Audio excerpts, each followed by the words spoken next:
నమస్తే. Welcome to our channel. నేను రవీంద్రబాబు.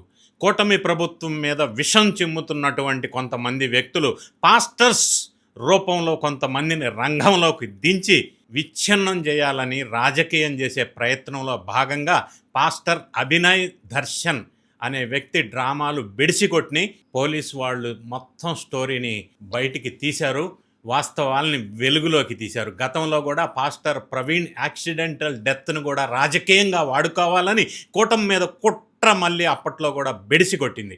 ఇప్పుడు అభినయ్ దర్శన్ అనే ఒక పాస్టర్ రూపంలో ఆడిన డ్రామా బయటకు వచ్చిన నేపథ్యంలో అసలు ఎవరి అభినయ్, పాస్టర్ ఎవరు, ఆయన గత చరిత్ర ఏంటి, నేర చరిత్ర ఉందా లేదా, ప్రీవియస్ హిస్టరీ ఏంటి అనేది ఊహాజనితం కాకుండా పోలీస్ రికార్డ్స్లో ఉన్న డేటాని ఆయన పైన గతంలో నమోదైన కేసులు వివరాలతో సహా గత చరిత్ర మొత్తం మీకు వివరించే ప్రయత్నం చేసి మరి దీని వెనక ఫలానా వ్యక్తులు ఉన్నారు అని నేను నిర్ధారణ చేయలేను. ఎందుకంటే నేను విచారణ అధికారిని కాదు, అది పోలీసు వాళ్ళు తెలుస్తారు. అయినప్పటికీ సంఘటన పూర్వాపరాలు పూర్తి స్థాయిలో విశ్లేషణ చేసి ఏం జరిగింది, ఇప్పటి వరకు ఉన్న విశేషాలను మీకు వివరించే ప్రయత్నం చేస్తాను. వీడియో చివరి వరకు చూడండి. అతి అభినయంతో బాగా మంచి యాక్టింగ్తో దాడి డ్రామా ఆడి పాడేరు ఘటనలో అడ్డంగా బుక్ అయ్యాడు పాస్టర్ అభినయ్ దర్శన్. అతని గురించి విస్తుపోయే వాస్తవాలు ఇప్పుడు వెలుగులోకి వస్తూ ఉన్నాయి. పాడేరు నియోజకవర్గంలో ఈ అభినయ్ దర్శన్ అనే వ్యక్తి పాస్టర్ తనపై తానే దాడి చేయించుకొని పెద్ద కమల్ హాసన్ లెవెల్లో యాక్టింగ్ చేసి డ్రామా ఆడి లేనిపోయిన రచ్చకు తెర లేపిన పాస్టర్ అభినయ్ ఎపిసోడ్ వెనకున్నటువంటి అసలు కుట్రను ఛేదించే క్రమంలో చాలా విషయాలు ఇప్పుడు ప్రస్తుతం దర్యాప్తులో వెలుగులోకి వచ్చినాయి. మరి పాస్టర్ అభినయ భాగోతాలు తవ్విన కొద్దీ బయటికి వస్తూనే ఉన్నాయి. అతనిపై గతంలో వివిధ పోలీస్ స్టేషన్స్లో నమోదైన కేసులు, అతను విలాస జీవితం, విలాసాల కోసం ఈ అభినయ్ చేసిన అభినయాలు ఇప్పుడు తెర మీదకి వచ్చాయి. నేను డేటాతో సహా వివరించి చెప్తా ఈ డీటెయిల్స్ అన్నీ. పాస్టర్ ముసుగులో పలువురు మహిళలను మోసం చేయటమే కాకుండా అదనపు కట్నం కోసం వేధింపులు, భార్యని వేధించటం వంటి ఘటనలో కడపకు చెందినటువంటి ఈ అభినయ్ దర్శన్ పలు పోలీస్ స్టేషన్లో ఎన్నో క్రిమినల్ కేసెస్ నమోదైనవి. అందుకే నేను డేటా బేస్డ్ విశ్లేషణ చేస్తా అన్న, జస్ట్ ఎలిగేషన్ కాదు. మరి ఈ అభినయ్ దర్శన్ అనే వ్యక్తి వివాహేతర సంబంధాలు పెట్టుకుంటూ మొదటి భార్య, ఫస్ట్ వైఫ్ ఎవరైతే ఉన్నారో ఆమెకి తెలియకుండా ఒకేసారి అంటే మల్టిపుల్ ఉమెన్తో ఎఫ్ఐఆర్స్ పెట్టుకొని పెళ్లి చేసుకున్నాడు ఈ అభినయ్ దర్శన్. ఆ భాగవతాలన్నీ ఇప్పుడిప్పుడే స్టేషన్లో పెట్టిన కేసుల ఆధారంగా వెలుగులోకి వచ్చినాయి. ఇక ప్రధానంగా పరిశీలించినట్టయితే కడప నగరంలో ఎర్రమొక్కపల్లి కందిపాలెం అంటే ప్రస్తుతం ప్రకాష్ నగర్కి చెందిన వ్యక్తి ఈ అభినయ్ దర్శన్. ఎస్వి యూనివర్సిటీ నుంచి యానిమేషన్ ఇంజనీరింగ్లో పట్టా పొందాడు. పాపం ఇతను చదువుకున్నాడే. 2011 మే 19న ప్రకాష్ నగర్కి చెందినటువంటి ఒక మహిళతో వివాహం జరిగింది ఇతనికి. పెళ్లి సమయంలో 1.5 lakh క్యాష్, 15 తులాల బంగారం కట్నంగా ఇతనికి ఇచ్చారు ఆ అమ్మాయి తరఫు వాళ్ళు. అభినయ్కు కుమార్తెలు కూడా ఉన్నారు. అభినయ్ మొదటి భార్య అని అనొచ్చు. యూనియన్ బ్యాంకులో క్యాషియర్గా ఉద్యోగం చేస్తూ ఉండేది. అయితే ఆమెకి ఉద్యోగం రావటంతో వీళ్ళు హైదరాబాదులో మణికొండకి ట్రాన్స్ఫర్ అయ్యారు గతంలో పెళ్ళైన తర్వాత.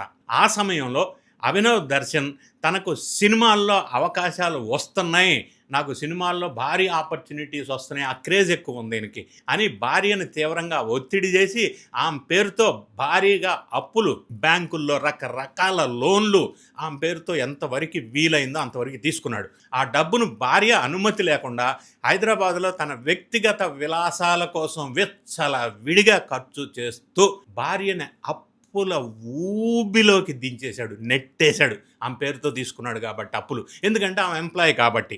ఆ తర్వాత పాస్టర్ అవతారం ఎత్తి మరో ఇద్దరితో పెళ్ళిళ్ళు. ఇది ఇతని వ్యవహారం. హైదరాబాదులో 5 ఏళ్ళు ముగిసిన తర్వాత బ్యాంకు ఉద్యోగిగా ఉన్నటువంటి ఈ భార్య బదిలీ అయింది, ట్రాన్స్ఫర్ అయింది. కడపకి ట్రాన్స్ఫర్ అవటం వల్ల వీళ్ళు మళ్ళీ ఈ క్రమంలో as a part of transfer తాను కూడా కడప వెళ్ళిపోవటం, తర్వాత నేను మారిపోయాను, ఇకపై ఇటువంటి అన్నీ చెయ్యను, పాస్టర్ పాస్టర్గా సేవలు అందించుకొని ఈ అవతారం ఎత్తుతాను అని చెప్పి ఈ భార్యను నమ్మించి కడపలో హెచ్డిఎఫ్సి బ్యాంకు ద్వారా మళ్ళీ ఆ భార్యతోటి భారీగా, అంటే ఎంత పాసిబిలిటీ ఉంటే అంత లోన్లు తీసుకున్నాడు. భర్తను నమ్మి ఆర్థికంగా అండగా నిలవటంతో ఆయన విజయనగరం, రాజమండ్రి, అనకాపల్లి, పాడేరు ఇటువంటి ఏజెన్సీ ప్రాంతాలతో పాటుగా తెలంగాణలోని పలు ప్రాంతాల్లో చాలా ఏరియాస్లో ఇండిపెండెంట్ పాస్టర్గా ఈయన స్టార్ట్ చేశాడు. కొత్త అవతారం ఎత్తి జీవితాన్ని స్టార్ట్ చేశాడు. అయితే విజయనగరంలో పాస్టర్గా ఉన్న సమయంలో ఒక యువతతోటి వివాహేతర సంబంధం పెట్టుకొని 2021 మే 15 ఆమెను తీసుకొని పారిపోయి రహస్యంగా పెళ్లి చేసుకున్నాడు. ఇది రికార్డు ఉంది, ఇట్ ఈజ్ ఆన్ రికార్డ్. దీంతో ఆ యువతికి సంబంధించినటువంటి తల్లిదండ్రులు విజయనగరం 1 టౌన్ పోలీస్ స్టేషన్లో ఫిర్యాదు చేశారు. కేసు కూడా నమోదు చేశారు. పోలీసుల విచారణలో మొదటి భార్యను సంప్రదించగా, మరి అభినయ్ వాళ్ళ ఫస్ట్ భార్యనే, ఆమె అభినయ్ దర్శన్ అతని క్యారెక్టర్ గురించి అంతకు ముందే విజయవాడలో మరో కొంతమంది మహిళలను మోసం చేసి పెళ్లి చేసుకున్నాడని, మరి ఇటువంటి యాక్టివిటీస్ ఈయన చాలా కాలం నుంచి చేస్తున్నాడని ఈ విధంగా చెప్పుకొచ్చారు. ఆమె పోలీసుల జోక్యంతో విడిపోయారు. అసలు విషయం మొత్తం ఆమె విషయాలన్నీ బయటికి పెట్టింది మొదటి భార్య. సో ఈ కార్యక్రమం, ఈ తతంగం అంతా అయిన తర్వాత క్రిమినల్ బెదిరింపులు, పోలీస్ స్టేషన్లో కేసులు కూడా ఈయన మీద చాలా ఉన్నాయి. మొదటి భార్య తన గుట్టు రట్టు చేసిందని తెలుసుకున్నటువంటి ఈ అభినయ్ దర్శన్ విజయనగరం యువతి తల్లిదండ్రులకు ఫోన్ చేసి చంపేస్తానంటూ బెదిరింపులకు కూడా పాల్పడ్డాడు. అంటే ఈ బెదిరింపుల కార్యక్రమం అప్పట్లో నుంచే స్టార్ట్ అయింది, 2021 నుంచే. అంతేకాకుండా 2021 మే నెలలో విజయనగరంలో వారి అపార్ట్మెంట్కి వెళ్ళి ఇతను, ఆ అమ్మాయి వాళ్ళ అపార్ట్మెంట్కి గేటుకు తాళం వేసి ఉండటంతో తీవ్రమైన బూతులు తిడుతూ గోల చేసి ఇనప రాడ్డుతో గేటును కొడుతూ న్యూసెన్స్ భారీగా సృష్టించాడు. దీంతో విజయనగరం 1 టౌన్ పోలీసులు ఇతనిపై కేసు నమోదు చేశారు. Crime number 331/2021 under section 506, section 509 IPC కింద కేసు నమోదైంది ఇతనికి. ఇటు కడపలోనూ భర్త ప్రవర్తన మారకపోవడంతో మొదటి భార్య కడప చిన్న చౌక్ పోలీస్ స్టేషన్లో కూడా ఫిర్యాదు చేశారు. కేసు కూడా పెట్టారు. పోలీసులు అభినయ్ దర్శన్తో పాటు అతని కుటుంబ సభ్యుల పైన కూడా crime number 172/2021 under section 498A, under section 494 IPC, section 34 అంటే వరకట్న నిషేధ చట్టం కింద కూడా ఈయన మీద కేసులు రికార్డ్ అయి ఉన్నాయి పోలీస్ స్టేషన్స్లో. ఈ కేసులు మొత్తం కూడా కోర్టు పరిధిలో విచారణ స్థాయిలో ఉన్నాయి. ఇంకా విచారణ జరుగుతూనే ఉన్నాయి. ఈయన మీద బుక్ అయినటువంటి గతంలో చాలా కేసుల విషయంలో. ఆ తర్వాత ఇతను రాజకీయ పార్టీ పాదయాత్ర అని చెప్పి కొత్త హడావుడి, ఇంకొక డ్రామా చేశాడు. మరోవైపు అభినయ్ దర్శన్ భరోసా పార్టీ అనే సంస్థకు వ్యవస్థాపకుడిగా, రాష్ట్ర కార్యదర్శిగా వ్యవహరిస్తూ అభినయ్ దర్శన్ ఫౌండేషన్స్ అనే ఒక సంస్థను కూడా ఇతను నడపడం మొదలుపెట్టాడు. ప్రస్తుతం చేంజ్ పీపుల్స్ ఫ్యూచర్ అనే పార్టీ రిజిస్ట్రేషన్ కోసం ప్రస్తుతం చేస్తున్న ఇంకొక కొత్త డ్రామా ఇది. క్రైస్తవుల నుంచి విరాళాలు తీసుకోవటం మొదలుపెట్టాడు. సోషల్ మీడియా వేదికగా తన బ్యాంకు ఖాతా డీటెయిల్స్ అన్ని ఇచ్చి షేర్ చేస్తూ డబ్బులు వసూలు చేయడం కార్యక్రమం ఇప్పుడు జరుగుతూ ఉంది, చేస్తూనే ఉన్నాడు. ఈ మధ్యకాలంలో పాడేరు ఏజెన్సీ పరిధిలో పాదయాత్ర కూడా చేపట్టాడు. ఎవరి ఇన్స్పిరేషనో తెలియదు కానీ అభినయ్ మహారాజ్ అనే పేరుతో సోషల్ మీడియాలో ప్రభుత్వాలకి వ్యతిరేకంగా, ప్రస్తుతం ఉన్న కూటమి ప్రభుత్వానికి వ్యతిరేకంగా వీడియోలు అప్లోడ్ చేస్తూ హడావుడి సృష్టిస్తూ జీవితాన్ని గడుపుతున్నాడు. ఈ దందాలన్నీ చేసుకుంటూ ఈ బ్యాక్గ్రౌండ్ చరిత్ర అవుతుంది. అయితే మే 18న జీకే వీధి మండలం మొండెగెట్ట వద్ద నలుగురు ముసుగు దొంగలు తనపై దాడి చేశారు. భారీ ఎత్తున దాడి జరిగింది అని చెప్పేసి స్వల్ప గాయాలతో బయటపడి ఏరియా ఆసుపత్రిలో చేరి నాటకీయ పరిణామాల మధ్య పెద్ద ఎత్తున డ్రామాకి తెరలేపాడు ఈ పాస్టర్.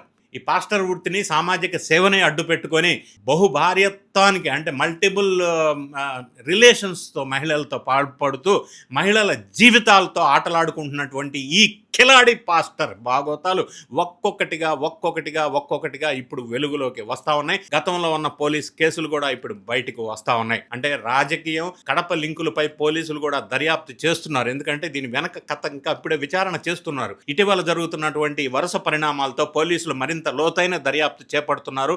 దర్యాప్తు జరుగుతుంది. డ్రామా మొత్తం ఎప్పుడైతే వెలుగులోకి వచ్చిందో, రాష్ట్రంలో లేనిపోని అశాంతిని క్రియేట్ చేయటం, ప్రభుత్వ ప్రతిష్టను దిగజార్చటం, ఓ పార్టీకి చెందిన కొంతమంది నేతలు పనిగట్టుకొని కుట్రలకు పాల్పడుతున్నారు. ప్రభుత్వాన్ని టార్గెట్ చేసుకొని ఈ కుట్రలకు తెరలేపుతున్నారు. ఇటువంటి వాళ్ళని డ్రామా చేపించి అడ్డు పెట్టించి ఈ క్రమంలో పాడేరులో తనపై తానే దాడి చేసుకొని ఈ పాస్టర్ అభినయ్ వేసుకున్నటువంటి రాజకీయ కుట్రకోణంలో ఈయన వేసుకున్నటువంటి ముసుగు పోలీస్ దర్యాప్తులో బయటికి ఇది ఒక పెద్ద డ్రామా అని వెలుగులోకి వచ్చింది. మరి దీంతో పాటుగా ఈ పాస్టర్ అభినయ్కి ఉన్నటువంటి కడప లింకుల పైన, ఎందుకంటే కడప లింకులు అంటే మనం లైట్గా తీసుకోకూడదు, ఆరా తీస్తున్నారు ఇప్పుడు పోలీసులు. ఈయనకున్న కడప లింకులు ఏంది, వ్యవహారం ఏంది, కేవలం పబ్లిసిటీ కోసమేనా ఈ పాస్టర్ అభినయ్ ఈ డ్రామా? నో, అయి ఉండొచ్చు, కాకపోయి ఉండొచ్చు.